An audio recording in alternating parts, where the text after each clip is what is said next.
Everyone treats summer like it owes you happiness. Long days, pool parties, your best life on a loop. So what does it mean when you feel worse? The summer blues are real. It's why summer is one of the busiest stretches of the year for people starting therapy. Therapy is not only for when you're in crisis. Grow therapy is for all the moments when you decide you want more. More support, more clarity, more tools. Mental health isn't a destination you reach. It's something you build, and Grow makes that easier.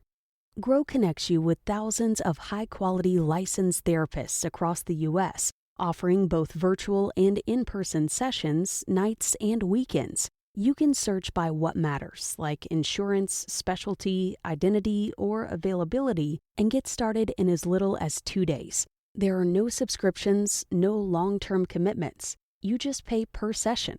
Grow helps you find therapy on your time. The therapist you want takes your insurance on Grow.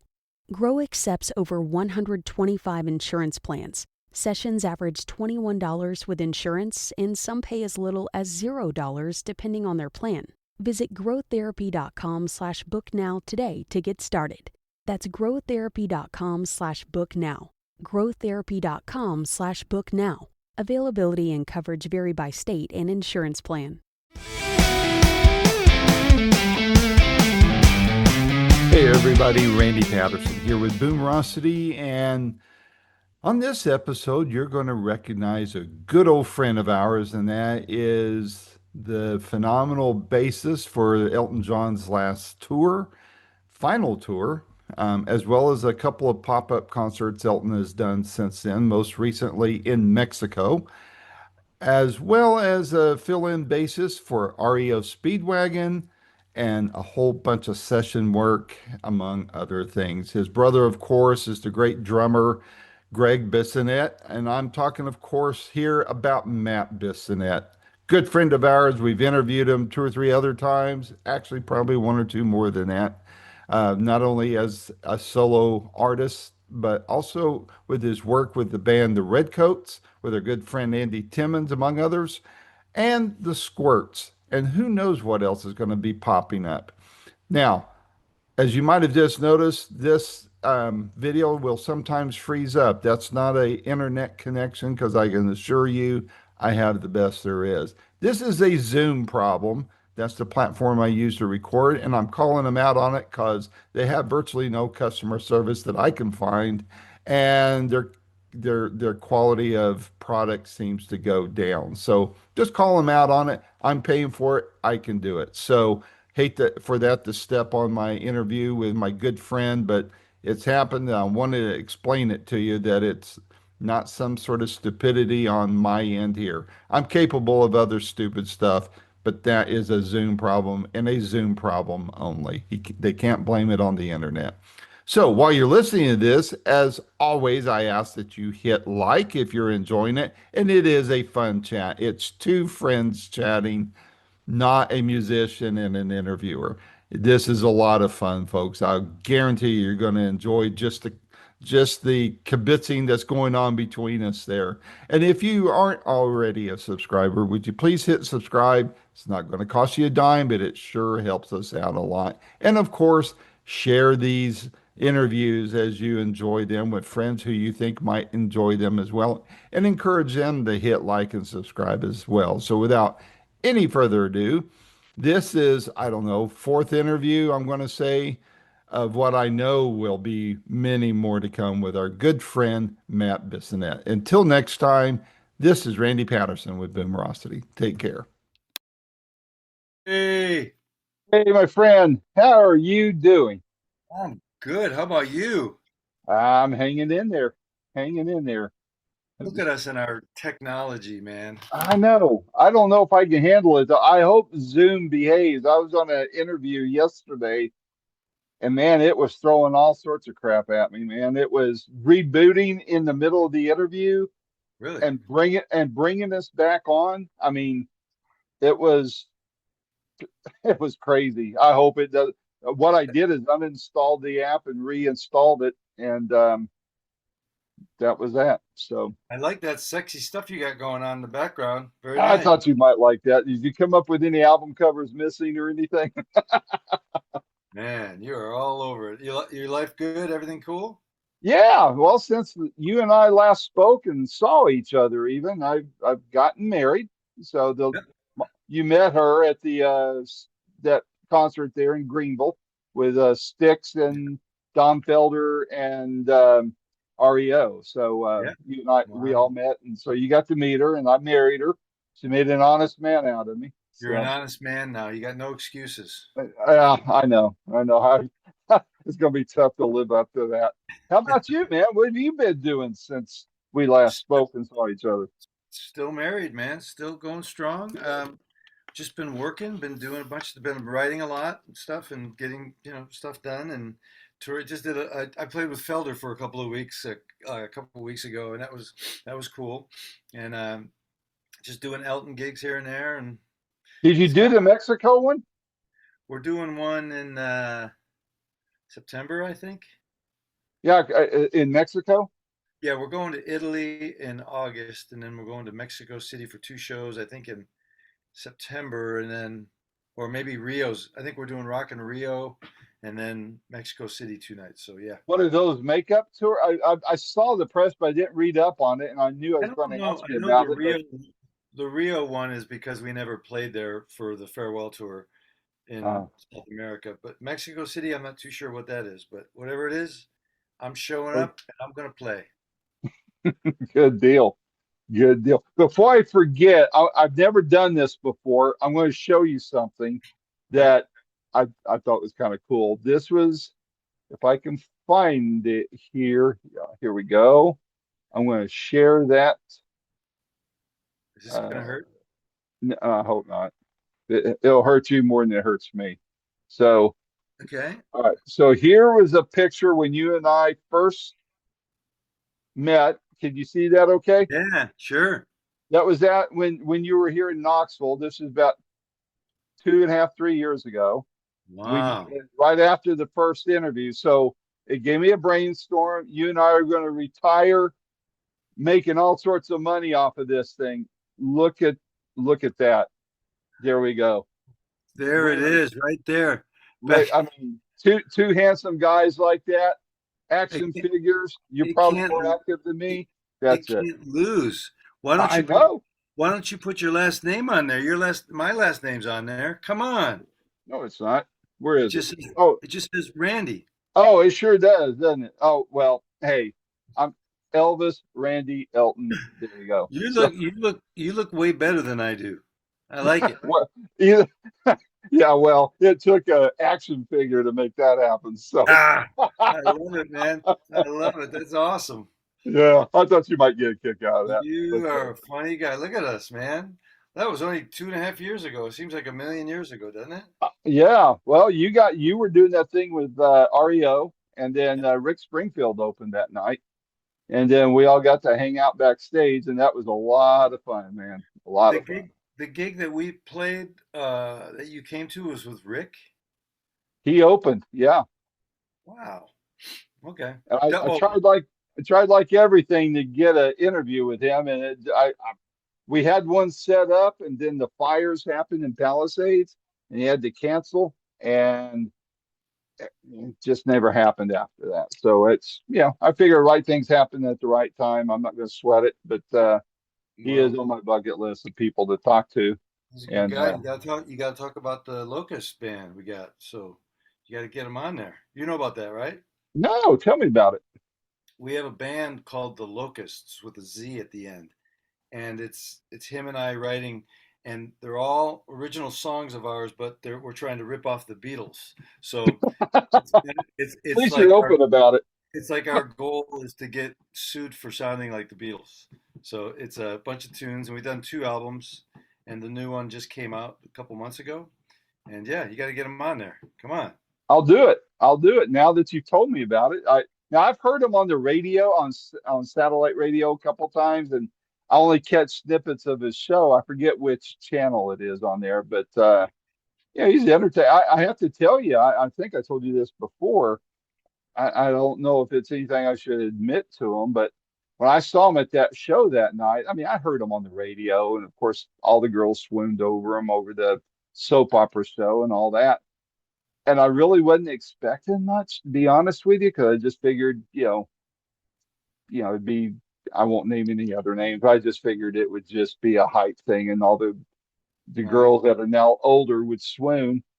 That dude impressed me. He really puts on a heck of a show. he does. He gives it 100%, and he's a good musician and a great singer. And yeah, he's definitely the real deal. It's pretty amazing. Who else played with you on the Locust albums? It's me and my brother played drums. Mhm. Steve Dudas and Mark, or Steve Dudas played guitar, and Mark Hart played keyboards, and he sings. And we were all together with Ringo's band. Greg and I, Steve and Mark were together for the band Ringo and the Roundheads. So it's kind of that band plus Rick, and we all, it was started during COVID. We did the first record during COVID, and the second one was at the back end of COVID. So we Yeah. squished in two records, and yeah, you got to check it out. I think it's Oh, on. well, I think it's on Spotify. I think and whatever. I'm sure it is. I bet it is, or on Apple, uh, Yeah. I kind of Apple stay off. Music. I never joined Spotify, so I don't know. I've kind of I I don't don't. either. I mean, my podcast is on there, but I don't. I mean, I'm pretty much a Apple Music guy. But Yeah, yeah. yeah, We're one yeah. other, It's on huh? Spotify. Say Yeah, what? I missed that. it's on Spotify. I'll send it to you. Okay, cool. But yeah, What one other question before we get to your albums here? You and Greg and some of the others were doing the music in a day videos. I was following it for a while, and then things like taking care of my dad. I don't know if you knew about that, but right when that picture was taken was, I think, right around the time that he started showing signs of Alzheimer's, and so everything kind of shut down for me except this work. And I was his caregiver for 2 years, and then we lost him back in October. oh But man, around that time, you were doing these music in a or song in a day so videos. What yeah, are you guys still doing that? And if not, or we're if so, what? Tell people about that. okay. Okay. Are we actually filming now? Yeah, yeah, we're Oh, filming. I'll edit. So, howdy. um, yeah, we did a bunch of Song in the Day shows a year and a half ago, whatever, and we were doing a bunch of them. And Paul moved to Nashville. He's kind of going back and forth between LA and Nashville. So we kind of slowed down a little bit, and we just kind of everybody kind of went their way working and stuff, and we didn't have as much time to do anymore. We were going to do one with Colin Hay, and we Ah, were going to go to his house and do it at his house, but all his pipes broke in his house, and his house got flooded, so we couldn't do it then. So we're talking about trying to get that back on schedule. It's just a lot of work and a lot of scheduling conflicts, because Greg's always busy out yeah. doing stuff, and everyone's got stuff going on. So we're gonna get another one going now. Paul and I are doing another record. We have a band called Jet Velvet, and we are in the middle of doing another one of those records. So I think we're gonna slide a couple more in there, hopefully soon. Well, you got to make sure you let me know when that's about to drop so we can do another one of these. You can have Paul join us, and we'll just have a Yeah, big old time, just like we did with Redcoats and yeah. the Squirts. And I know, I mean, man. You're the dude. You got it all. You're the ah, man, the man that knows what's happening. hey, I like- at least I got us an action figure, right? So, Not many people can say that, so we can say that. what I think that, I mean, you talking about all the stuff you're involved with, I think that's one thing a lot of people don't realize about professional musicians, especially at the level that you're at, your brother, and all these other guys we've talked about. You're taller than him, right? But the they don't, people don't realize how hard you guys have to work to make an okay living. I mean, you've got all these bands going, you're making recordings, you do session work, you do production work too. And then, Elton says, hey, by the way, we're doing, it's Taco Tuesday in Mexico. And I don't mean that as a racist comment. I'm just trying to be funny. But I mean, you guys are always just, in order to have that kind of, any kind of, it's hard to make a living as a musician anyway. I don't care how good you are, Yeah, it's tough, and Yeah. I mean, I think that's something fans don't realize is just how hard you guys have to work, and then we turn around and want the music for free, you know? Nice caveat at the end there. It's funny. My brother and I always talk about it that well, for me, I definitely think God made us for work and for purpose, and so when I think that's why everybody put out a lot of stuff during COVID because they finally had the time to go. I want to do what I've always wanted to do and record this record or whatever because I have time now. Or kind of like the Burgess Meredith Twilight Zone method. I have all the time, but I think that kind of sparked a lot of people in a weird way to kind of get going on what it is. And my brother and I are going. He just turned 67 and I'm turning 65 this couple more days. So we're kind of looking at it like, we're getting older, we feel older, we kind of get kicked around a little bit but what are you going to do about it? Are you going to just kind of, most people that we know from back home in Michigan and different places that we've grown up with, they have that thing when they hit 60 or 65, they quit their jobs and they get in their money, retirement, and they've worked their whole lives to get to that point, whether they love their jobs or hate their jobs, and then they cut and run and take their money and then they go play tennis and golf and do their thing or whatever their retirement thing is, and that's fantastic and it's great. But as a musician, you don't have anything. There's no, you'll get you get your Medicare, you get your Social Security, and you get your music pension thing, but you got to keep going. You don't have a really retirement plan. But the bottom line of it, the whole thing, talking with Greg, is that even if we wanted to retire, the bottom line is we wouldn't want to retire. I mean, we're fortunate that we picked jobs and things to do with music that why would you want to stop making music? Why would you want to stop sitting here in my studio and looking through my windows here at the drummer and, being able to hire your friends to come over and hang out and eat and goof off and record songs? I mean, to me, that's like playing sports. You never want to stop. I mean, with sports, you can't go that far because you fall apart physically, or whatever. But we can keep going. So there's no retirement plan. There's no end date. But we've been talking a lot about just finishing strong. God's given me 65 years. I don't know if the plug's going to get pulled tomorrow or 10 years from now or 20 years. You never know. So I'm just going to go out doing whatever I want, whatever musical stuff I want to try and do. And like a lot of this record stuff that we're talking about is just trying new things. And that keeps you young when you're trying to learn new things and trying to be open minded to whatever's going on. And it kind of makes you feel younger, So it's Mhm. kind of a oxygen at this point, just keep creating and keep and going on the road. Of course, going on the road is another thing. Like you're talking about people that look at it and they go, "Oh, you get to play at Pine Knob, Michigan tonight, or you get to play at this place or whatever." And you go, and then your friends call you and they go, "Hey, man, can you get us a couple tickets to go?" And it looks like this life that you're talking about, this glamorous life of rock stardom and all that stuff. But yeah, it's a lot of travel and it's a lot of you know I was just out for 2 weeks on the road, and we played in Midwest, and it was 105 degrees and total humidity, right?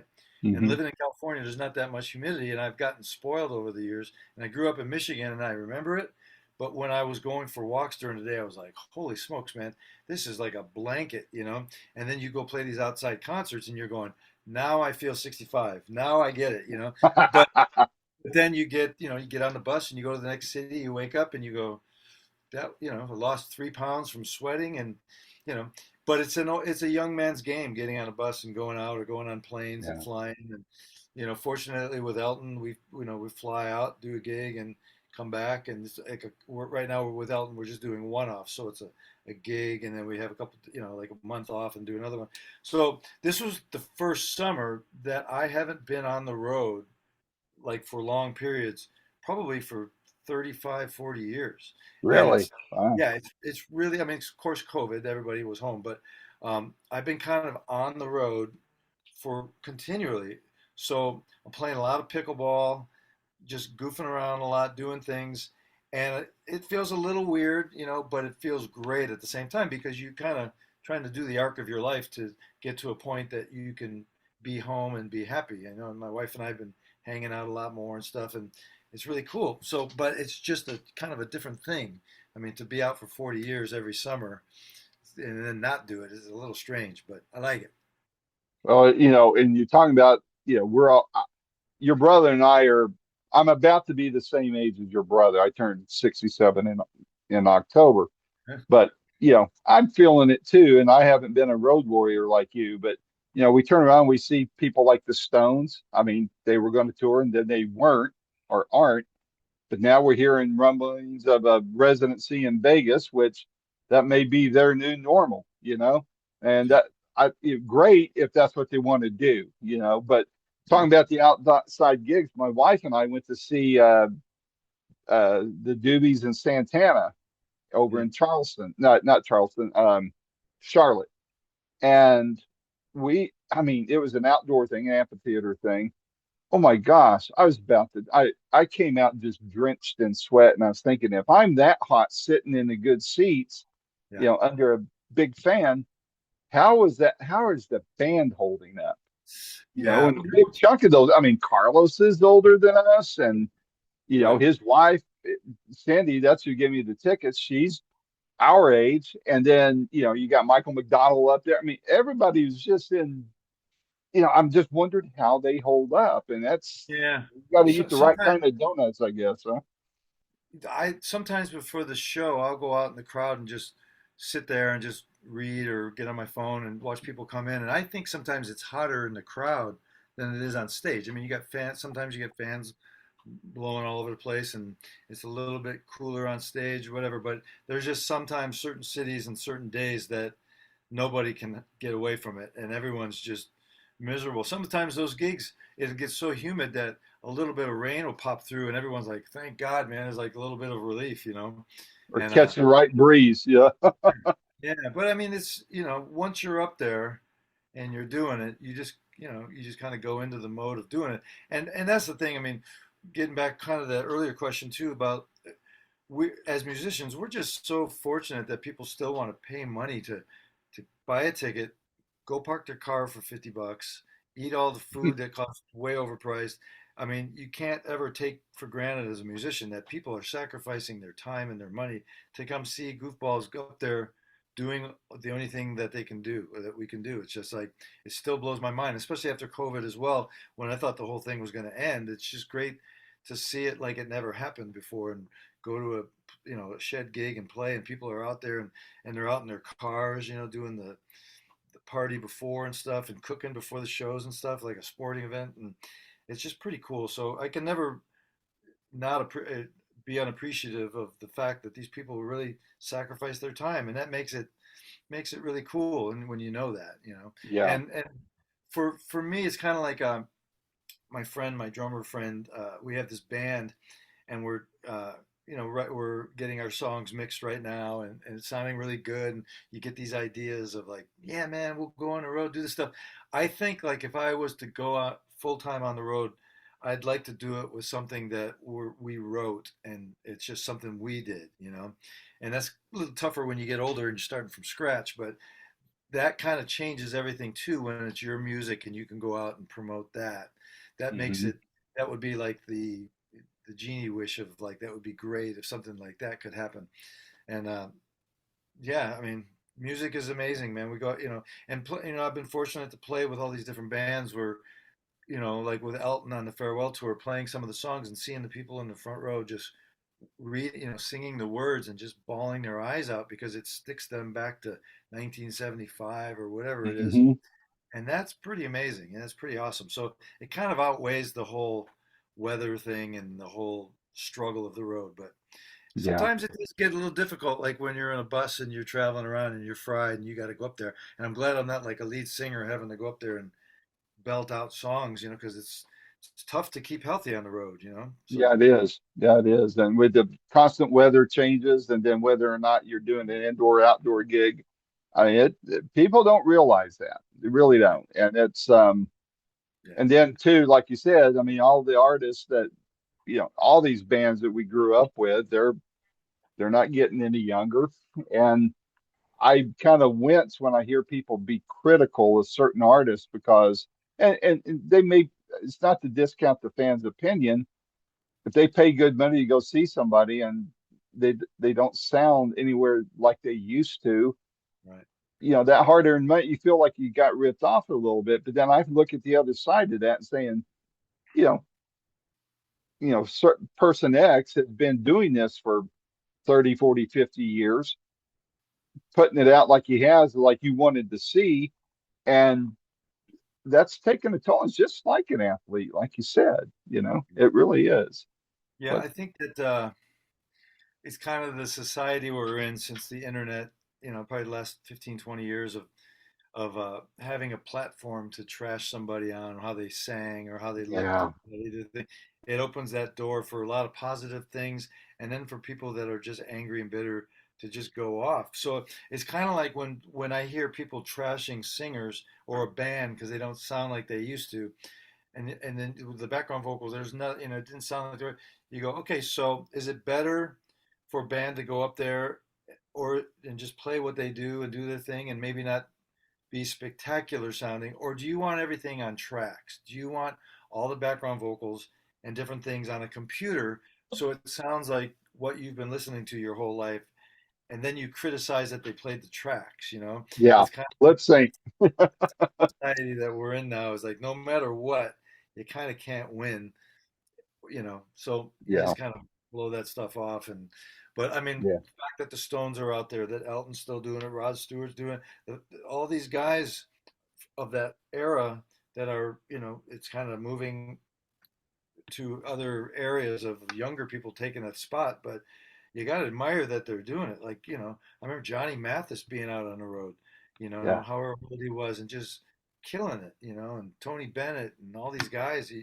You can't do anything but just clap and just say, God bless you, man. I mean, that's amazing. I can't picture myself being 80 years old like Ringo going out there at 85 or whatever he's doing, jumping around like a little kid. I'm like, man, I don't know if I could even drive my car by myself at that. So I'm not, whatever, God bless you guys. Pretty great. you've got to play with a lot of big names and such. But is there anybody who you haven't played with yet who's still alive that you're thinking, boy, I hope I get that call to work on an album or do a few gigs with them, whatever? Who would that be? That's funny. I was just playing pickleball today, and we were all talking about that. But a couple of musician friends of mine, and and I was telling somebody in my life, I can say I don't really know exactly what I want to do in my life, but I know what I don't want. I do know what I don't want to do. And what I don't want to do is certain situations, whatever that is. So as far as playing with anybody, um, fortunately and unfortunately, when you start dreaming of playing with a certain person and then you get that and you meet that person and you do it for a while, uh, you kind of get it's either a great experience or you're disappointed by it, Yeah, and everybody I've ever played with has been great, but it's I have to remember that whoever that would be, it would be like just checking off a list and doing it, I mean, yeah, um, I love certain singers like a Brian Adams, or somebody like that that's just got this voice, or Steve Miller because his songs are really fun and simple. And then there's like jazz guys that I'd love to play with that I probably would stress out because I wouldn't be able to keep up with them, I mean, I always kind of rationalize things with, okay, if I did get it, what would I not have ready or, so I haven't really thought about the whole who that would be that I'd love to go out with. I mean, if it came up, then I'd probably go, oh yeah, that guy, I like that band, So I hmm just waiting from by my phone. I'm just kind of waiting around to see if that call's gonna come. It's so funny, man. I was sitting right here in my studio here, and my son was home with us for a summer, and I remember I got like three calls from Dave Amato with REO, and hmm he's like three texts, call me, call me, call me. and then he called me and left like 4 messages. And I remember my son came upstairs, and I showed him. I go, because I was working on something and I didn't answer him right away. And I go, Josh, do you want to know how the music business works? Has messed up and crazy and cool and weird the music business is. I got a call from my friend right here. I want you to sit here. I'm going to put it on speakerphone, and I'm just going to say I don't know anything about why he's calling me, but I kind of have a feeling by the urgency of those texts that something's about to change in my life for the next months or a couple of years or whatever. I go, I have no idea what this is, but then I called and put him on speakerphone, and I've known Dave forever.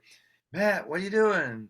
And Bruce, the bass player for REO, had hurt his back in a car incident thing, and they needed someone to go to Vegas. And I'm just going to my son. I'm going, this is the way it is. You're sitting around one day, and all of a sudden you're busy for 2 years. Yeah. So long way around that question is I don't know who that person would be. And the older I get, the more less crazy I'm about just spending all my time on the road with a different band or whatever. I would say the one thing I would want to give my time to is doing this new band that we're doing and some projects like that. Oh, cool. Cool. Well, I want to talk about your three albums. I'm going to go, I don't know which they were first, which was first and which was second, but I've got them in a certain order Okay. because it's how it showed up on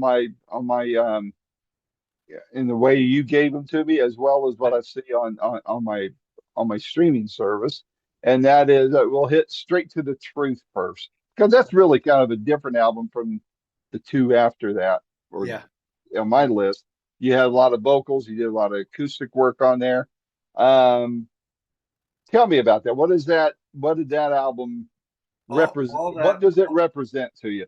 all that was for me was I've never been a big Bob Dylan guy. I mean, I like his songs. I've heard his songs. I didn't really know that much about him, and I was here working on some stuff, and I went by myself to go see the Dylan movie, the Bob Dylan Yeah, movie. I can't yeah. remember the name of it. And I saw that in the one scene he puts a capo on his acoustic guitar and started playing a chord, and I was like, wow, this sounds really good. And then when he mic up his guitar with this little pencil mic, and I go, that's the sound I've heard my whole life. That's really cool. Then he starts singing these songs. I'm like, he's like telling stories. He's got something to say. Every song he kind of like goes on about this thing. And I go, that's pretty cool. I'm going to go home and I'm going to go buy an acoustic guitar and I'm going to buy a capo and I'm going to, do this. So I got a guitar. The capo came in the mail a couple of days later. I put this capo on this acoustic guitar because I love playing guitar and acoustic guitar. I'm not very good, but when I put the capo on and I hit a G chord, it was like, oh, that it like this light went on. Like that's the sound that these guys do. They play the same chords, but they're tuned up a little bit, and it makes it sound really like heavenly sounding and broader sounding and stuff. So I got a pencil mic and I put it through my mic pre's and just kind of came up with a song. And the first song was I can't remember the name of the song. Uh, Vulture, I think it was Vulture song, something like that. And and just recorded an acoustic guitar with a click track. Just wrote some words, and it was just going to be just that, just to have it, a song like that for an experiment. And then I go, let's put some drums and bass on it and stuff, and made it a song. And I was like, okay. So then, like all these other albums, it was kind of like, okay, let's write like 8 more of those, 9 more of those. And then, because what I used to do in the old days when there was a run of music from the 70s up till 2008 or so, where you could make a killing on writing music, and you'd hire people that would pitch songs for you, and they would put them in movies, TV shows, Hmm. whatever the thing, all over the world, and you'd make thousands and thousands of dollars. And when I first got married, it was like all we got to do is just every month I would do 10 songs, like a Foo Fighters song. Okay, 10 songs, and that album was called Raising Lazarus, where it's like a Foo Fighters before the Foo Fighters were around, and and then do 10 songs like this. It was always songs in batches because I'm kind of old school about an album is an album of 10 songs. It's not like Hmm. now where it's one song streaming and always kind of like a consistent album. And I'll probably go to my grave thinking that way, even though it's like, I mean, I still make CDs. Nobody listens to CDs. Hardly anybody has a CD player. But for some reason, I just like having them sitting there on in my studio wall of like all the things that you've done with your life, like little Hmm. markers of time. A couple vinyl records I've done, and so when I got, so that was the premise of that was because I used to do that all the time. So I started with one song, and then the old habit kicked in. We'll finish it out as an album. So there it was. So then just kind of started writing songs, kind of like I don't think they're really preachy lyrically, but they're talking obviously about God and things I've gone through, and like losing a dog. Like when I wrote the first song is the week after our dog Buddy passed away, and it was Mm. kind of like I started feeling like I mean, I usually write songs and can write songs about abstract things and personal things that for other people, but when you write songs of experiences that happen to you, they feel like real songs because they're more painful because it's like, good and bad.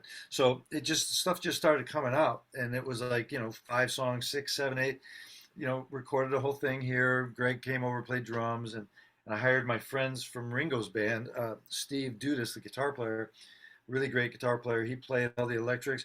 And the beautiful thing is now, and in the last 30 years, 20 years, is that you don't have to go into a studio to record. You just send somebody a WAV file of the song and do whatever you want to do. You don't go, here's what I think you should play. You just trust these guys because they're so good. Play, make it a record. Make it sound like if it was your band, what would you do? And I got a bunch of guys that I work with that are just really talented and they can polish anything and make it sound good. So that thing kind of banged out pretty quick, and then my friend was, I go, well, make a CD. And he goes, why do you want, nobody buys CDs? I go, I don't care. Just let's just do it. Let's finish it out. And so that was that pretty much. Wow. What is there a song from that album that resonates with you more than any of the others, or maybe like I've asked you before on the other work, is there a song that you would point to as like the gateway drug? That's what Chris Stamey said when I asked him about the calling card question. What's the one song on there that you point to and say, hey, if you like this song, you're going to love the rest of the record?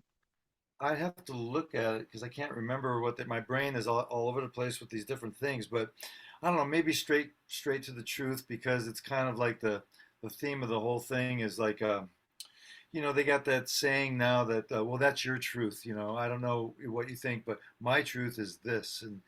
And that word truth has been hijacked so much because truth isn't really objective. Like if I punch somebody in the nose, the truth is I punched somebody in the nose. They can't say my truth isn't that you punched me, that didn't happen while he's got a bloody nose. It's like truth is truth. Right. So so it's kind of like if God exists, if Jesus exists, if it's real, and that's what truth is, because Jesus came and said, I am the truth, the way, and the life. I mean, Jesus doesn't do the dance that we do with religion these days where we go, well, I kind of believe this and this and this. It's like Jesus says, no, I am the way, the truth, the life. I'm the only way. And people hate to say that because they go, that's so confining, and it doesn't make sense to me. And you're saying that your way is the only way, and you get into that fight. And whatever anybody thinks, that's fine. I talk with a lot of people every day about different views about God and stuff. That's the only one that makes sense to me. After all these years, I've been watching a lot of this Dr. Stephen Meyer guy who has a movie called The Story of Everything. You should definitely watch that on Prime Video. And it just talks about the three things that define that somebody made this universe. Somebody made you and me, and made marriage, and made children. You have sex and you have a child. It's like all this crazy stuff. But his three themes are that his three pronged thing is that the universe started from something, and it wasn't like atheists say that everything just happened and it just came to being, and we came from primordial soup and all this stuff. There's another song on there on that album called Goldilocks and Me, and that's based Hmm. on this guy Stephen Meyer and what he Oh. talks about in that movie. That Einstein realized, he said the biggest mistake he ever made in his life was that he thought that the universe just happened, that there was no force behind it. He said it was the biggest mistake of his life to be blinded as a scientist to think that the Big Bang Theory or whatever they want to pin it on, it came from someplace. The universe shot out, and by red light, they're finding now the new scientists are saying because the red light is shooting out, it started someplace. So that means pretty obviously the universe had a beginning, which is the question: if it has a beginning, somebody had to make this beginning. So whatever your view is, whatever you think made this thing, at least something made it. That's their first thing, and then their second thing is the what is it, the Goldilocks syndrome, where he would always say it's not too cold, it's not too hot, it's perfect. The universe and our planet, getting all heavy here for a music thing. Planet is here, and we are saved every day from meteorites and everything by certain planets. Venus and Saturn, all these things are, and there's moons and things that are blocking all this stuff that would wipe us out in a minute. And if we moved our planet like 3 minutes over, to 5 feet to the right, we'd freeze. And if you went this way, you'd burn to death. Mm-hmm. It's kind of an impossible thing to just think that we're here, and people go, well, we can't be the only, it's not all about the earth. There's millions of other things, planets and life. And I'm going, well, show us, because we don't know what that is. And maybe you're right, maybe you're wrong. But all I know is this planet that we live on, it's pretty undeniable that we've been put here for a reason. And he goes on, he has a great thing in the movie Story of Everything talking about that. And then the third one is DNA. The fact that we have DNA inside of us, like Steve Jobs said, it's the greatest code. It's like computer code, because it's numbers and it's different things inside our bodies. Inside our bodies, you have little tractors that go and pick up something and then bring it over here and drop it off and go back. And you go, all right, so if you think that just happened, then tell me how that works. So there's these things that I've been getting really into, that I just go, so truth is truth. And and the problem with Christianity and believing in Jesus and God is that people don't really want to hear about that right now, and it's very volatile. And I get that, but that's the only thing that makes sense to me, and that's the way I want to live my life. I've dug in. That's where I'm at. And a lot of my friends in the music world, they hate that, and it takes me a long time to, if we ever talk about it, to just be civil about it, because there's no middle ground anymore to talk about faith or to talk about politics. I mean, who wants to do that now anyway, because it's so divided. But I definitely believe in absolute truth. This is how we're here. And so that's what that song's about. So that probably means the most to me on that record and the Goldilocks song. And then a lot of the other ones are kind of the Vulture song. I can't remember the name of it, my own song, about our dog passing away. And that's the beautiful thing about writing songs and lyrics and stuff is, I mean, nobody can tell you can't write about that. We live in a country Right. that you can do anything. You say anything, good or bad. And I just want to write stuff lyrically that's just like with the Squirts band and different stuff we've done and we talked about, is something that somebody would read the lyrics and go, that's positive and cool, and I feel better for having heard this. I don't want to be responsible for making somebody feel worse after they hear something I write. It's a big responsibility in writing, especially when you're Yep. writing lyrics. You just don't throw stuff out there because people hang on to things. I mean, you never know. Some Yep. kids, dive into bands and lyrics, and it's not a good thing. So not judging or anything like that, but I just don't want to be in that pool. I think you hit on things that resonate with me. I'm a believer. I was raised in church and all that, but two things when you were talking about how things are made and all that, just that scripture comes to mind. We're fearfully and wonderfully made. You Yeah. know, and the older I get, Matt, the less I try to figure things out, because I was like, hey, when I thought I had things figured out, I was terribly wrong. Um, right now, I just take the manna from heaven of guidance, of truth, of my own discipleship, all that kind of thing, and I find myself being a lot less judgmental as a result of that, because I realize how woefully short I am Yeah. And so Well, how can I judge anybody else, you know? that's an amazing place to be because if we were all that way, we'd all get along. I mean, if we Yeah. approached that blueprint happened for everybody, and you respected other people's faith, if you respected their politics, not get all worked up about it, the world would be a different place. It's like, Yeah. and that is the answer to no more wars, to no more that stuff. Is if you obeyed two things, love God with all your heart, soul, and mind, and love your neighbor as yourself. If we did do just those simple two things, which aren't simple and almost impossible, if we could do those, like you said, there would be no more problems. And my verse too, I love that verse, and I love the for you knew me in my mother's womb. So I mean, that's pretty heavy, man. Like I'm sitting in there, and he knew my name. It's pretty, pretty amazing. Yep. It really is. Next album I have down is Common Road. That's where you start getting into the heavy duty jazz stuff. I love it. I absolutely love it. Thanks, buddy. Tell me about that. Well, so I've been playing bass since I was 13 years old, whatever. And you kind of learn to play bass, you hear the boom, boom, doo, doo, boom, boom, doo, doo, and you're playing bass lines. And I mean, I've gotten a lot of work in my life because I can play like the bass in most bands is the supportive role. You lock in with a drummer, you play your parts, you don't get too crazy. If you get too crazy, people are like, "Oh, you're playing too much," or you kind of fit into your situations. I've gotten a lot of gigs replacing people that might have overplayed or didn't feel the room or whatever. So I'm kind of a bass uh, bass first guy, play the part. But I also have a whole other jazz side of. Oh, is that me? What? Whoa, that was weird. My camera just moved by itself. Maybe it's that stuff. Maybe it's that weird stuff you're talking about. Yeah.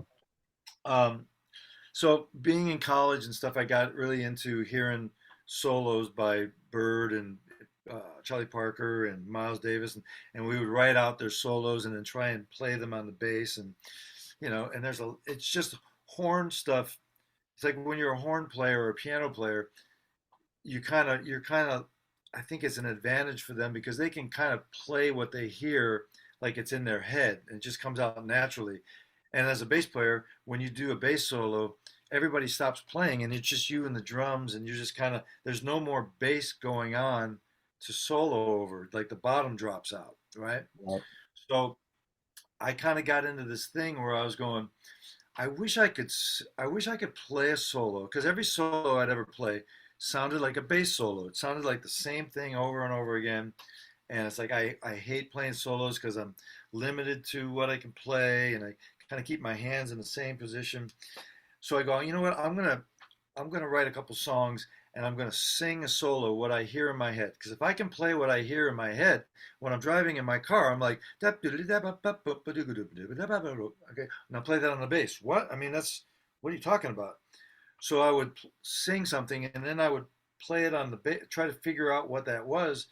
And as I'm doing this and practicing, I'm realizing I would never use my fingers like this because I've been stunted to just playing what's comfortable for me. So it stretched my brain out like crazy. And I would spend a day just trying to figure out what that was. So when I played it together with my voice, I was like, that's really cool. That sounds like George Benson to me, like what George Benson did. Hmm. He was just this amazing jazz guy, but then he would be singing with his lines. I was like, I remember in high school and college going, this guy, he can sing and play what he's doing. So I was like, I'm going to try and do that, and I'm going to have the upright bass going on over the top so it doesn't make me play a bass solo like a bass player where I have to hold it together. It's like a lyrical instrument. Hmm. So I started with one song, did it, and of course it goes, well, now I got to do seven more of them. So just did seven more songs, put the record out, and when I hear the solos, I go, that sounds like a horn player playing a solo. That sounds like what I've wanted to play my whole life. I just didn't come to this realization till I was 64 years old. So Yeah. now if I play a solo, it really makes me think about it. It makes me think about what am I going to say on this solo? Am I just going to play my usual thing or am I going to step back and relax and try and sing lines, sing melodies? So yeah, that's what that album's about. So what did you learn about yourself on that one? I learned that I've been stunted out of necessity probably for 45 years because I was afraid to go out and try something else, you know. Uh, I remember when Rick Springfield and I did our first record we did our first record together, or we were writing together and producing it, and we had Crystal Red Algae mixed it, and I remember we went to play it for the first time, and we heard it and we sat down and listened to it, and it was so good sounding that Rick was kind of going through a weird thing where he was taking a long time to do records, and he would kind of get in on the mixes and stuff like that. And whenever I get into mixes and tell a guy, hey, turn this up or whatever, it always goes sideways. Let's just pay a guy a bunch of money and just let him do it. And when we heard it, we did the right thing because we gave it to a guy that knows what's on the radio and knows what it's supposed to sound like. And it was the best money we could have spent. And it was kind of like one of those moments when we played it. There's a song called What's Victoria's Secret? And when we heard it out of Rick Spears, we played it and we looked at each other and we just went, what have we been doing, you know, 30 years or whatever, doing it ourselves? You know, that was one of those moments when I hear this record, I go, I wish that I had stopped when I was in college and just took a breath and slowed down and just play more lyrical on the bass, you know? Wow.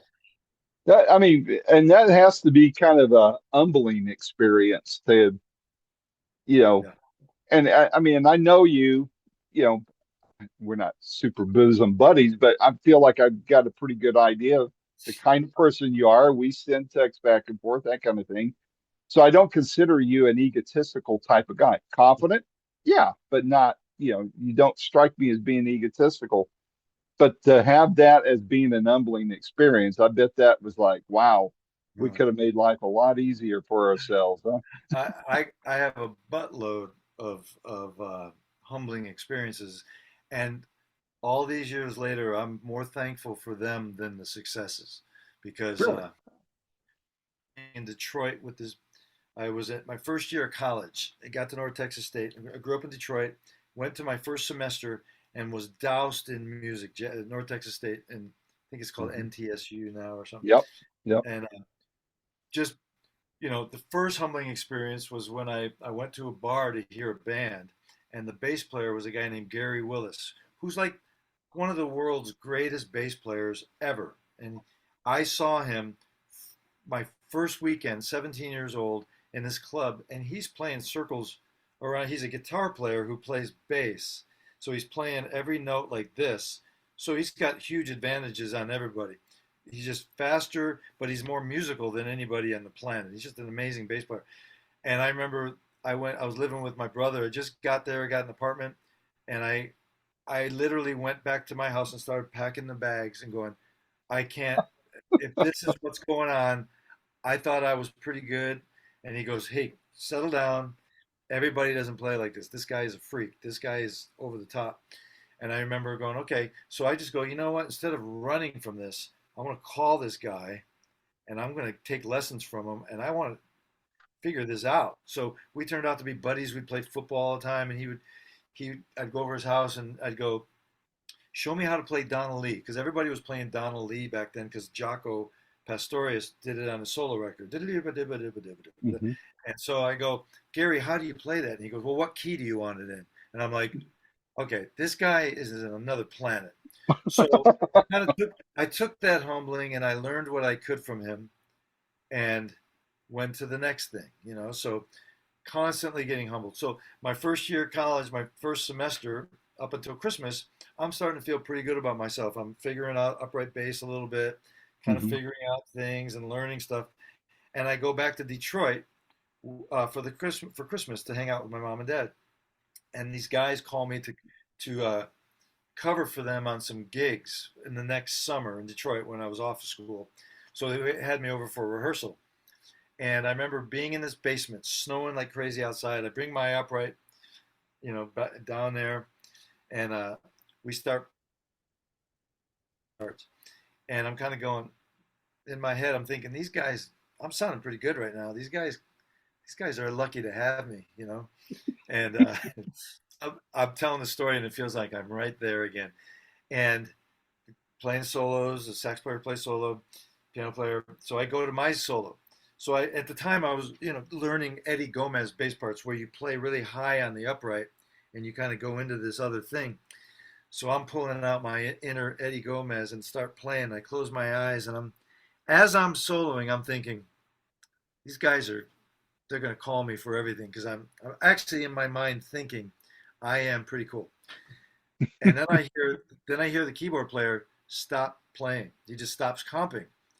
And so in my 17-year-old brain, I'm thinking, he's stopping right now because he just wants to see me. He wants to see me in person. How am I doing all this? And then I hear the drummer kind of drop his sticks and put them on his floor tom.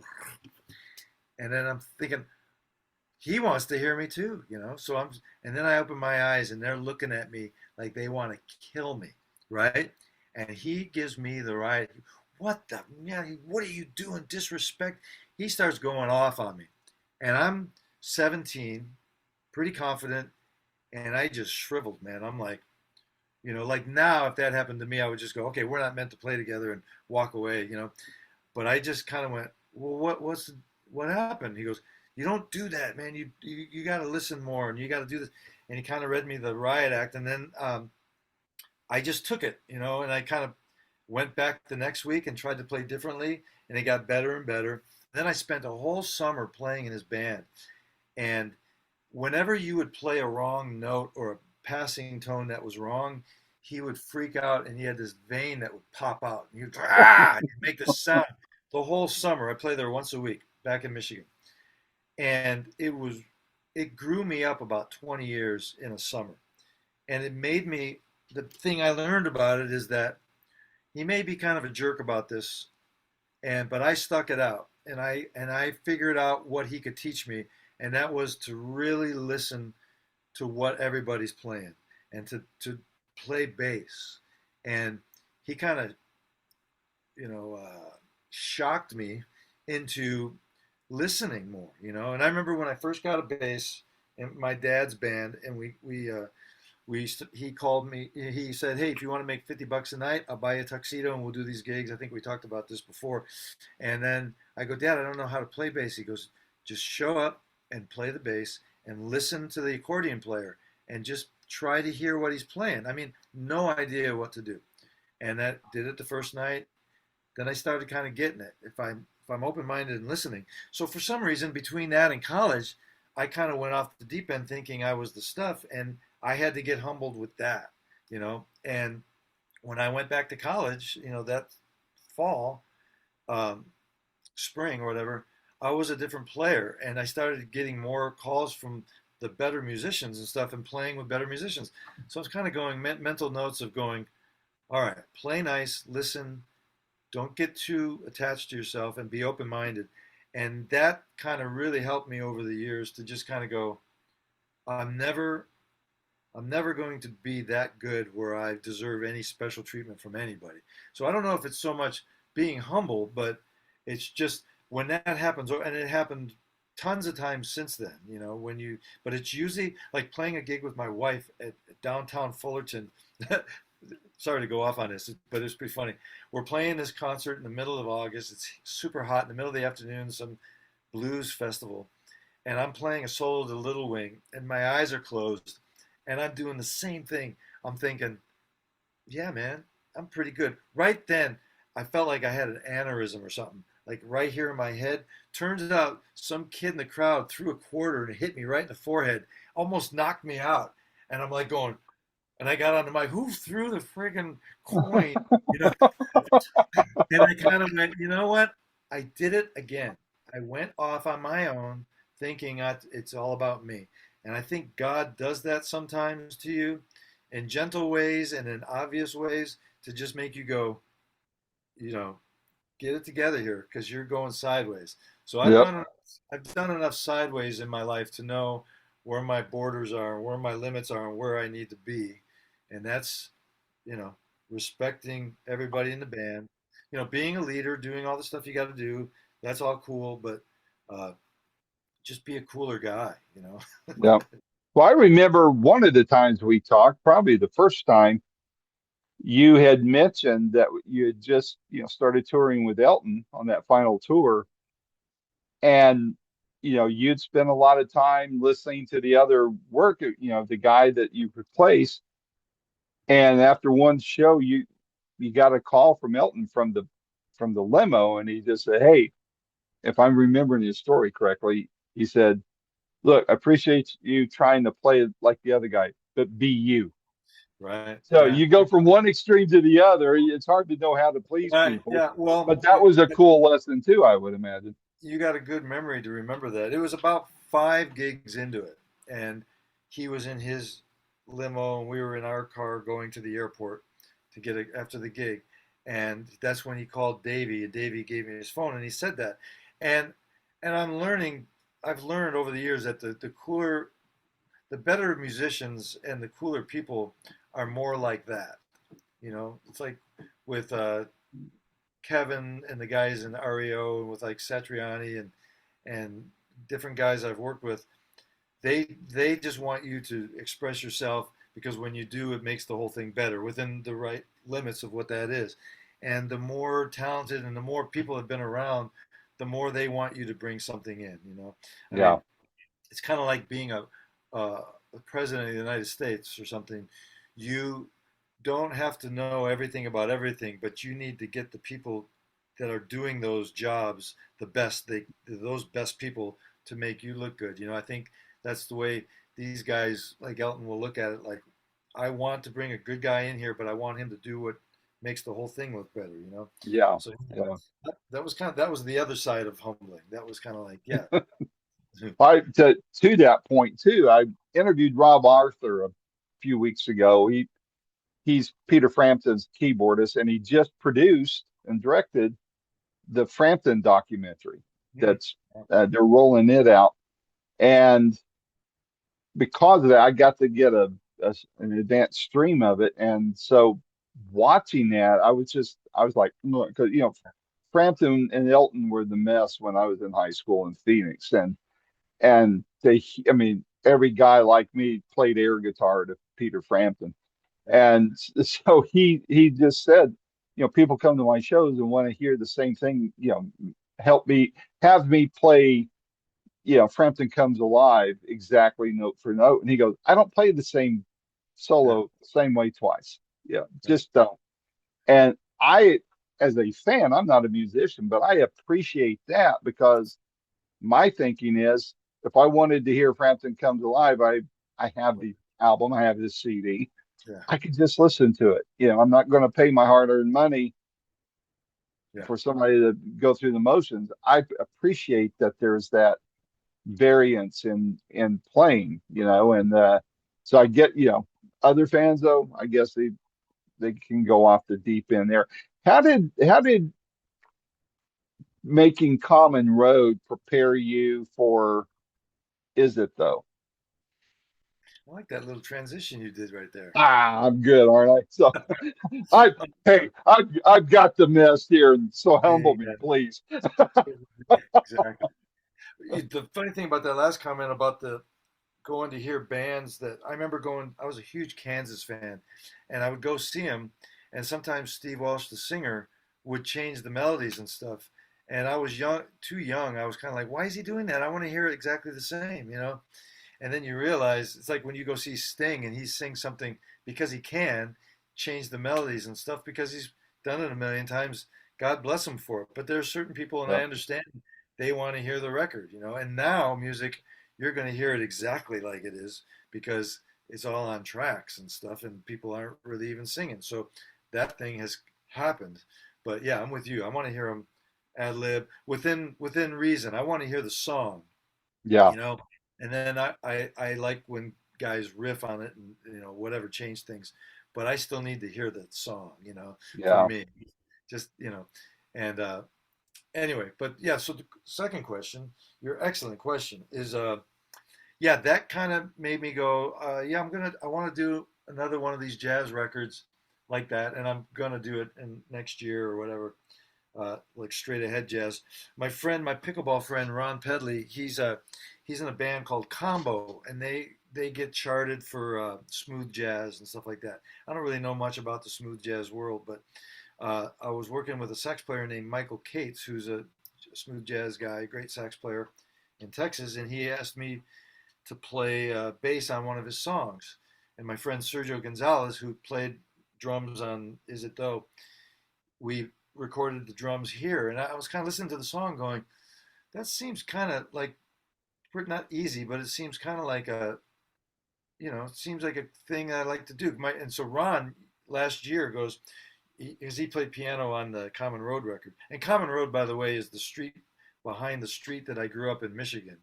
I Ah, lived on DeQuinder. There's a street behind it called Common Road, and it goes through the heart of Warren, Michigan. But anyway, he we're playing pickleball. We just played pickleball 3 days in a row and can hardly walk. But Ron said you should do the idea of singing and playing to like smooth jazz stuff and make it like grooving tracks and playing mhm. to it like a la George Benson, like da da da da da da da da, whatever that song, Breezin' or whatever. Make it like that, and I was like, okay, whatever. So I did this guy's track, the sax player, and I said to my drummer friend, so I wrote this one song, the song that's called "Is It Though," which is the first track, uh, and I wrote it for sax, and I did these cheesy horn parts, and he's going, it doesn't sound good with the horns, because you should just play it on the bass, and I kind of went, okay, Ron said this, my other good friend said this, so I kind of played it on the bass, and then of course it went to the next level of. So I got it to a friend of mine, Bud Harner, who's a promoter, a radio promoter guy that gets stuff on the radio and stuff, and I sent it to him, and he goes, I like this. Let's try and get this on the radio. So he goes, when is your record coming out? I had one song, and I go, I'm working on it. So Is It Though was probably done probably in 3 weeks because it was like just write another song, do a thing, and then getting guys over and just playing and sending tracks out to all these great musicians. Troy Dexter, a great guitar player, Ron Pedley, Mark Levain's a great keyboard player, Tom Colby's a great guitar player, and Paul Pesco, who I screwed up and spelled his name wrong on the record. Oh no. And all these different guys. Sergio, Humbling. my brother played drums on 2 tracks, and then Gary Meek played sax, and then Michael Cates played sax too. Got all these guys just sending files so you could do it quickly. So now I got the record out, and it just actually just started hitting the radio last night. I got a call from Bud, and that they're starting to work the record already. So that's pretty cool. So it kind of just the singing playing thing just opened the door to let's put that to some funkier kind of, and it's not really a smooth jazz record. I think smooth jazz is kind of the stuff you hear when you're driving to the airport and you're playing it really soft and you're talking over it. I think that's kind of a lot what smooth jazz is. This Hmm. album kind of goes more pop and a little bit more, not harder, but a little bit more adventurous, I think. So we'll see if it gets any traction or not. But I'm just glad that I heard a couple radio stations picked it up. So I was like, let's go. Let's do What's the meaning behind the title? it. So my friend Ron Pedley and my other friend Rich Sumner, who's a great drummer, we always play pickleball, and we go. They both have pickleball courts at their houses at the beach down Sunset Beach. So I'll drive a half hour there and we'll play. And we played with this one guy, and he's a really cool guy, but he didn't quite. We're a bunch of goofballs when these two guys. We're just sarcastic, and we're poking fun at each other when we're playing, and we're giving it everything we can. We're sweating and stuff. So this other guy comes in who I didn't know, and he was more serious, and he's more like proper pickleball. Because we go out and play pickleball, we just hit it as hard as we can, and just try and just get exercise. And he was more of a pickleball purist, and he was kind of getting a little miffed at us because of the way we were playing. And he said something like, uh, because he hit a shot and I called it out, and then we were kind of going back and forth about it. He was on my team, and he kind of whispered. He kind of said to me, he goes, "It doesn't really matter about that point because it doesn't. It's not really anything to do with the big picture or something like that." And I just looked at him and I just go, "Is it though?" And then my friends heard it, and they were just dying laughing. and him and I kind of got into it a little bit. Like, is it that? So every time I would say, every time we play pickleball, they'd go, "That ball's out." Is it? Is it though? Is it Is it? though? It turned into this whole thing. So all the songs have kind of a double meaning on it. Like, do the math. Rich always would say that comment, like whenever he's frustrated, like talking about politics or something. Do them. So all the songs are just kind of. The funny thing with this jazz stuff is you could call a song anything. It doesn't really matter, because it's like it doesn't got any words or anything to it. So it doesn't really need a title. So that's a that's a fun thing with this kind of, and the jazz, the Common Road record is the funnier the title that has nothing to do with anything, the better it is. What was there a song on the album that challenged you more than the others to play or to get it down right? Well, the Common Road record is kind of really riffing and really trying to play bebop stuff, and that was really difficult. This is more kind of like toned down, lyrical, not trying to show off chops or anything, but just more like melodies, like like George Benson would do. He Hmm. would on his pop records that he would do. He wouldn't get too far in the weeds because he could play anything and blow your mind away with how fast and how good he was. But he toned it down for these specific records because it was more easy listening. There's Hmm. nothing on the Hmm. record that is completely shredding. Because I get to do music, rock music, and different things where we're all shredding and playing. This is more like just not easy listening, but it's just kind of more pleasant and simple. You know, Especially the soloing. Everybody's kind of soloing tastefully and not too much. It's kind of like backing it off a little bit, Cool. which I guess describes smooth jazz. Is it though? Is it though? You're rubbing Hey, off on me, man. What this shifting gears here and pulling off of the albums and getting more towards you, what do you feel?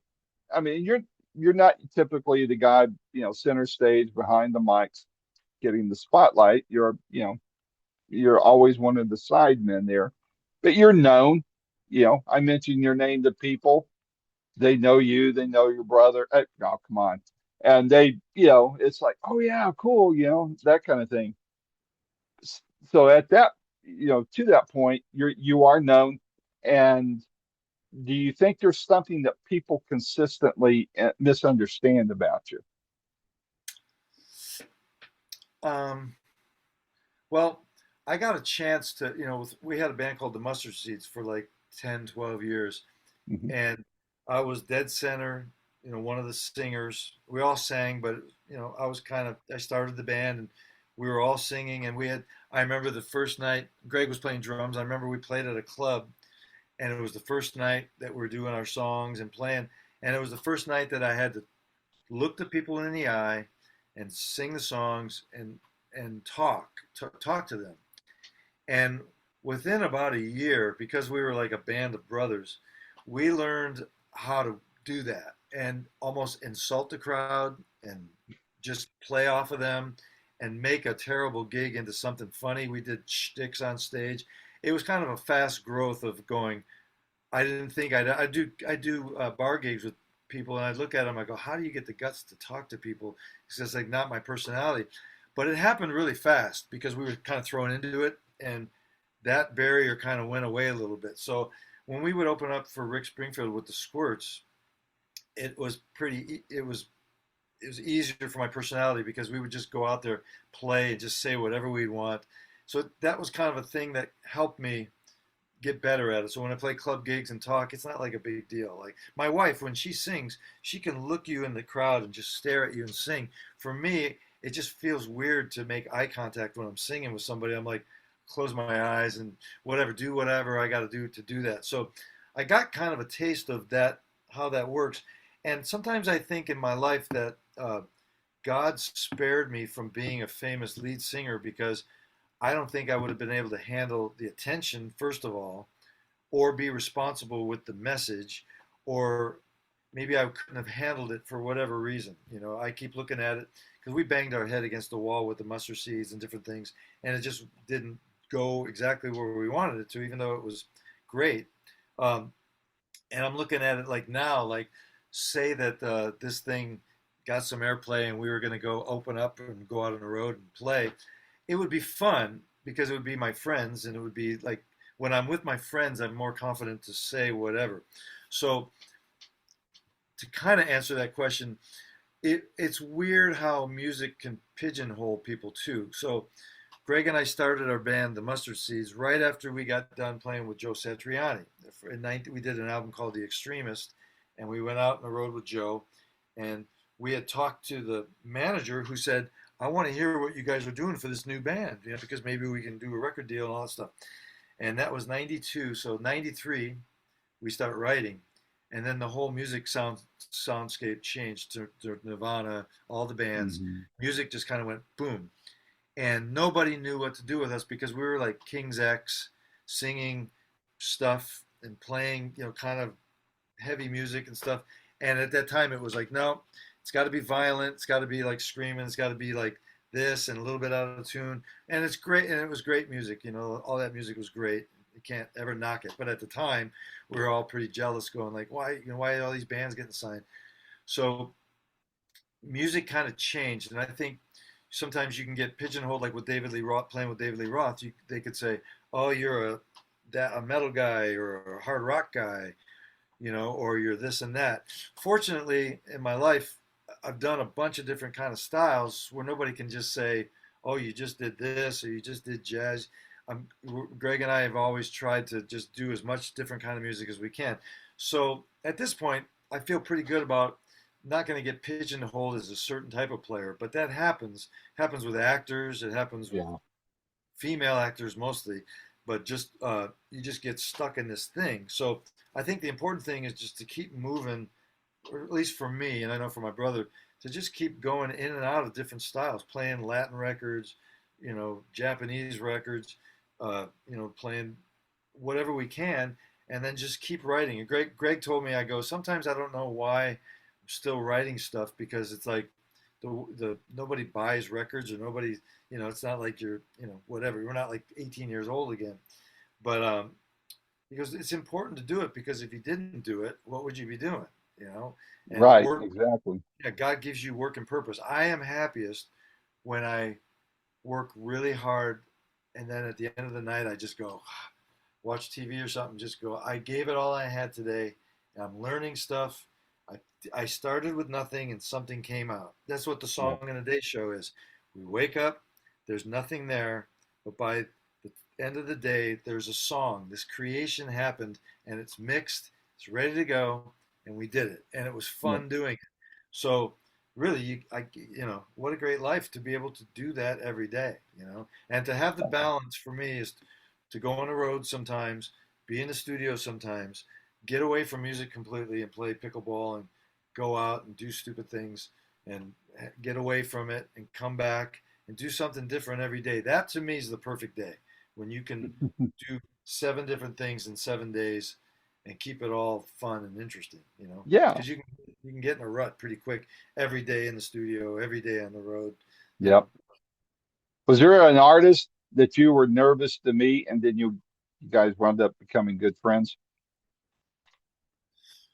Probably all of them.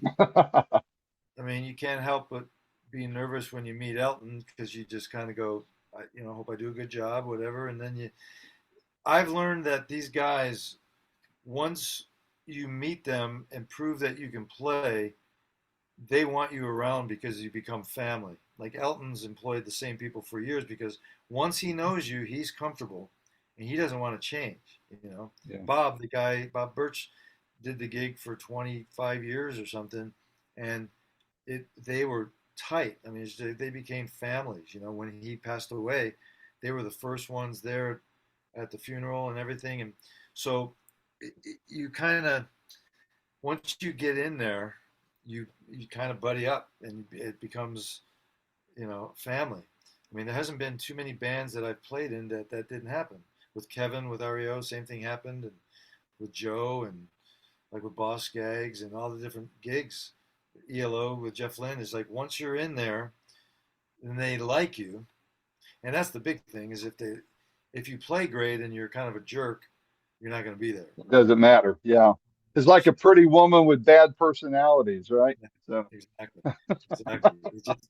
You just got to be a good guy, and you just got to be a good guy and not just act like a good guy. You just got to try and be that guy. I mean, that's what the good thing about having a relationship with God is that God demands you to be that guy every day. You're not going to be yep, perfect. You're going to do your things, and you're going to have bad days and good days. But you're called to be a light, and by being a light, you got to just think about everybody, and you just got to be yep, respectful to everybody. And my new thing is, man, just trying not to get angry on the road driving, man. Just driving from point A to point B, and you see so much stupid. And in LA, it's like a race car track. These cars are just, I mean, if you yeah, don't pay attention, you're going to get into it. So it's hard to be forgiving when it's in the moment, when things yeah. happen. So that's something I'm trying to get together. Obviously, you're a man of faith. Did I hear wrong? And I can't remember where I heard it, if I did or did I dream it. Aren't you tied in with Greg Laurie in his church or no? Yeah, yeah, yeah. I go to Harvest right down the Okay. street. All right, cool. Uh, And uh, yeah, well, I met this. I did a session with this guitar player, Tim Newhouse, and he's a really great guitar player. And at that time, I don't know where I was going, Calvary Chapel or something. And then I went to see him play at Harvest, and it was that guy. When he played, my wife and I call him the Cherub, because the band is rocking there. I mean, the band, Christian bands, especially in California. I mean, it's like a soundstage production. It sounds amazing. And when I heard him, there's no pretentiousness. He's just playing these songs. Like, I have a song called Audience of One. It seems like with me, when I see him, he doesn't care about anything but just glorifying God and the band sounding good. He handles mhm. all the details of everything sounds great, but it's like from the heart. And I went, I want, I like that. I don't like going to churches where it's all about, the check me out and, playing Yeah, for the themselves. production. Yeah. Yeah. It just kind of steered me to that church. And then, yeah, I've been going there probably for 10, 15 years. And Oh my wow. brother just saw him. I've never even met Greg, and he's a great pastor and a great guy. And the church is so big, I've never met him. But my brother was doing a 85th birthday party for Ringo with T-Bone Burnett and a bunch of different people in Nashville. And Greg looked the corner, and there was Greg Laurie and his wife right there, just hanging out. So he got to talk Wow. to him. My brother got to hang out with him, but I haven't yet. So yeah, A good friend of mine, an author, his name is Marshall Terrell, has done a lot of work with Greg. He co-wrote some books with him and that kind of thing. He's a renowned Steve McQueen expert, and oh, did he do the got a Steve McQueen book, huh? yeah, yeah. Well, and Greg, of course, was tied to Steve McQueen and Yeah, done books with uh, Colonel Parker's protege, yeah, Greg McDonald. They just finished that. I was supposed to interview Greg, and turned out that he passed. He had stage 4 cancer of some sort and passed away before I could interview him, before the book even came out.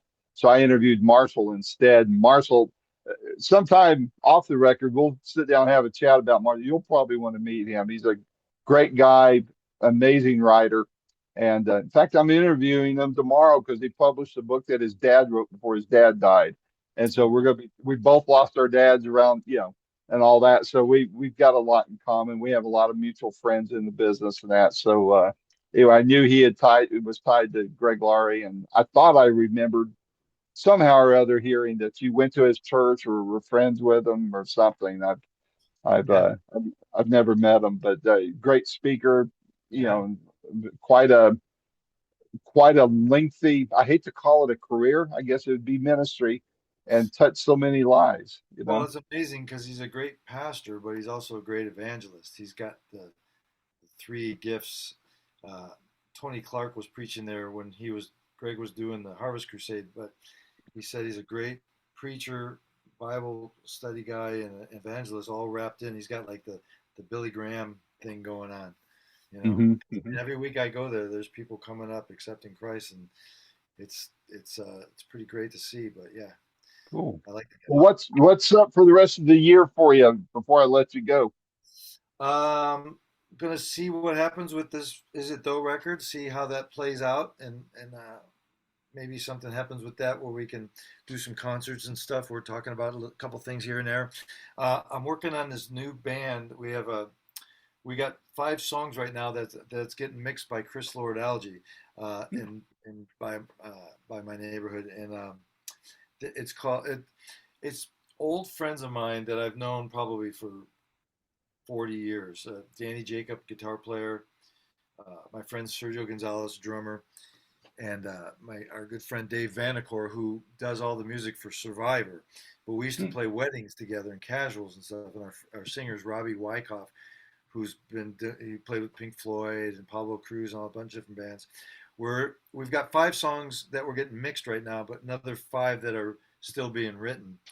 But we always wanted to have a band together, and here we are, 90 years old, and we finally doing it. So it's officially not officially yet, but we're like called it Old Pals, and it's just songs we play in clubs together, and we would just have these moments of music that it was so good while we're playing, and the whole club is packed with girls and guys dancing around. They're drinking, going crazy, but we're up there like playing cover songs, but just doing spin-offs of crazy things that we would do because we're playing together all the time. And we go, we got to bottle this thing into some songs and have it be something, And I just started writing some songs, and then, tracking everything, and it's turning out really good. And then it's getting mixed right now by, Chris, and we're hoping it's going to be great. And, when you're 65 years old or older, you kind of laugh about following this. How far are you going to follow something like this? But you know what? If songs are good and people like it, the worst thing that can happen is you put out a CD and people hear it and whatever, but you never know what could happen. So we're always laughing about bucket list stuff. And that would be being in a band that does something when the youngest guy is 63, That's cool. Yeah. Well, when those albums start getting close to being put out, I mean, I try to stay on top of what you're doing, but the way Facebook is, the algorithms don't always keep you informed. And so, I mean, you can reach out to me, let me know, hey, I've got this coming out in a month or two. Just tell me, let's set something up. My door is open to you all the time. So, yes, man, keep up on it, man. I appreciate it. And thanks for doing all that you do, man. You're on it. And you have the I like to help, and help musicians out. But what I will do is I've always wanted to talk to your brother. I'm going to shoot him a note. I'm going to shoot Rick a note and say I want to talk about Locust and see if I can hook him that way. But I'm just fascinated in doing all this stuff. I'm working on a couple of books. I'm revamping some things with Boomerocity, and there's going to be comics and all that. So it's going to be, when I say comic, I'm talking about books, comic books, that kind of thing, all tied to Boomerocity. So I'm going to be busy for a while, man. So I may bounce a thing or two off of you. So that's awesome. That'll keep us young and give us some purpose, man. That's what it's about. That's right. Well, man, thanks for being so generous with your time. I love your work as always, and I look forward to talking to you some more down the road. Me too, my friend. Stay in touch and stay out of trouble. Well, now you don't want me having fun. So, all right, buddy. We'll talk to you soon. Take care.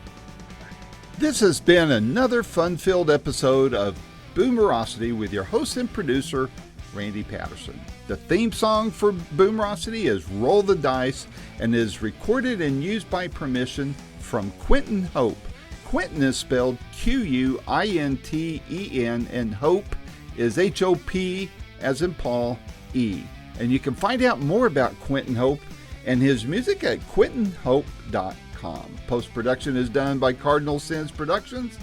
The Boomerocity name, logo, and content is copyright protected.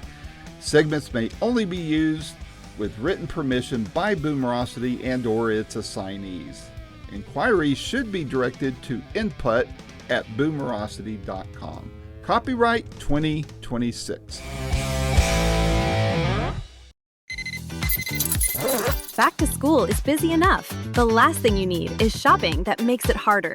Whether you're moving into a dorm, your first apartment, or just getting organized for the semester, Wayfair makes it easy to get everything you need in one place. Furniture, bedding, storage, decor, study essentials, all at prices you'll love, with fast shipping before move-in day. Get everything you need for back-to-school season. Shop Wayfair.com today. Wayfair, every style, every home.